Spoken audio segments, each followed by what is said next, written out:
Rasulullah Shallallahu Alaihi Wasallam bersabda, salat dengan berjamaah 27 kali lebih baik daripada salat sendiri.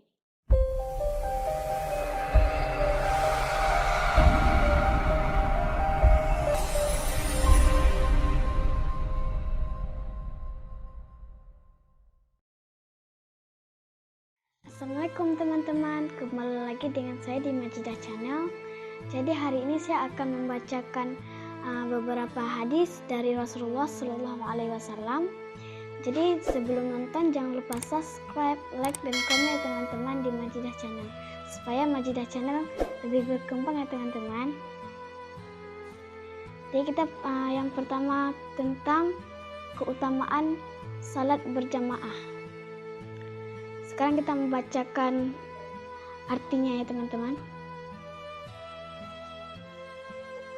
Abdullah bin Umar berkata, Rasulullah Shallallahu Alaihi Wasallam bersabda, salat dengan berjamaah 27 kali lebih baik daripada salat sendiri.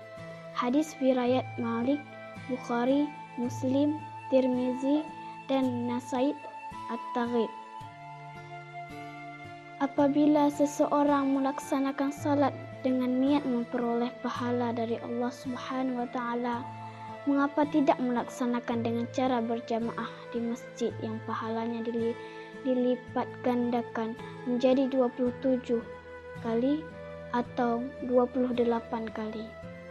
Mengapa kita begitu bodoh dengan melepaskan keuntungan yang 27 kali lebih besar dengan tambahan usaha sedikit? Tetapi tidak begitu banyak kaum muslim yang menghiraukan keuntungan yang dijanjikan untuk amalan-amalan agama. Ini bisa terjadi karena kita kurang memperdulikan agama Allah Subhanahu wa Ta'ala serta janji-janjinya. Di akhirat, sayang sekali kita lebih suka bekerja keras untuk mendapatkan keuntungan dunia yang tidak seberapa. Sementara kita tidak begitu peduli dengan keuntungan yang akan diperoleh di akhirat nanti. Bahkan kita menganggap suatu kerugian apabila melaksanakan salat berjamaah di masjid karena harus menutup toko atau tempat usaha karena khawatir merugikan perdagangan atau pekerjaan kita. Alasan-alasan seperti ini tidak akan menjadi halangan bagi mereka yang tertanam kebesaran Allah Subhanahu wa Ta'ala di dalam hatinya dan meyakini segala firman-Nya serta menyadari akan berkah dan pahala dijanjikan yang di akhirat. Laki-laki yang tidak dilalaikan oleh perdagangan dan jual beli mengingat Allah, mendirikan sholat dan membayar zakat. Mereka takut kepada hari ketika hati dan penglihatan berguncang. Surah An-Nur ayat 37.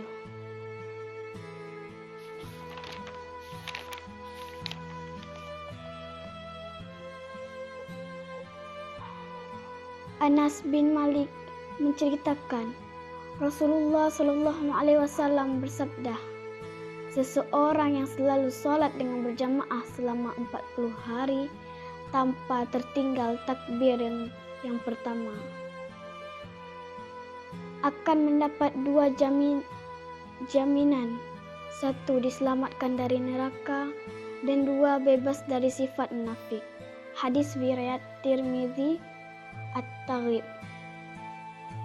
Jika seseorang salat berjamaah selama 40 hari dan tidak pernah tertinggal takbiratul, yakni dari sejak imam mengucap takbir yang pertama, hal itu dianggap sudah mendapatkan takbiratul ula dan salat berjamaah, maka jaminan dia tidak akan menjadi munafik dan tidak akan dimasukkan ke dalam neraka.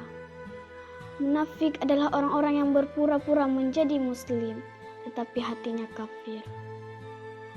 40 hari memiliki makna khusus sehingga dapat menyebabkan suatu perubahan. Pada mulanya kejadian manusia dalam kandungan adalah dalam waktu 40 hari. Dalam 40 hari yang pertama, dari segumpal darah menjadi segumpal lagi. 40 hari kemudian terjadi perubahan lainnya.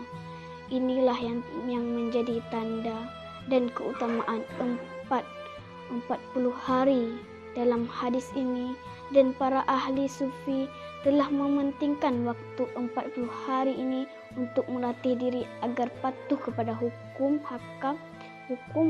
agama.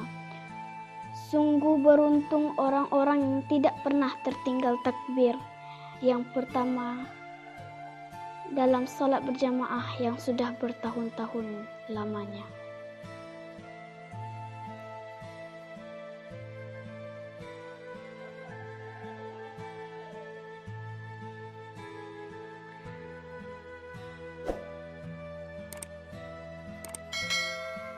Abu Hurairah berkata bahwa Rasulullah SAW bersabda, seseorang yang berwudu dengan sempurna kemudian pergi ke masjid dan didapati orang-orang telah selesai solat berjamaah, maka dia akan menerima pahala sebanyak orang-orang yang mengerjakan solat berjamaah tanpa mengurangi sedikit pun pahala mereka. Hadis riwayat Abu Dawud, Nasai dan Hakim At-Targhib. Sesungguhnya ini adalah satu anugerah yang sangat besar dari Allah Subhanahu wa taala. Karena dengan usaha yang sangat sedikit kita akan mendapatkan pahala salat berjamaah. Walaupun sebenarnya kita tidak mengikuti salat berjamaah itu, alangkah ruginya jika kita tidak mengambil bagian atas amal agama ini. Hadis ini juga menunjukkan tidak seharusnya kita menangguh-nangguhkan pergi ke masjid untuk melakukan salat berjamaah dengan beranggapan salat berjamaah sudah selesai. Walaupun ternyata salat berjamaah itu sudah selesai, kita akan mendapatkan pahala yang sama dengan salat berjamaah. Namun tidak demikian apabila kita sudah mengetahui atau telah memastikan bahwa salat berjamaah sudah selesai, memang tidak akan mendapatkan pahala salat berjamaah. Semoga ini bermanfaat semua untuk teman-teman. Tapi sebelumnya jangan lupa subscribe, like dan komen teman-teman di Majidah Channel. Dadah. Assalamualaikum warahmatullahi wabarakatuh.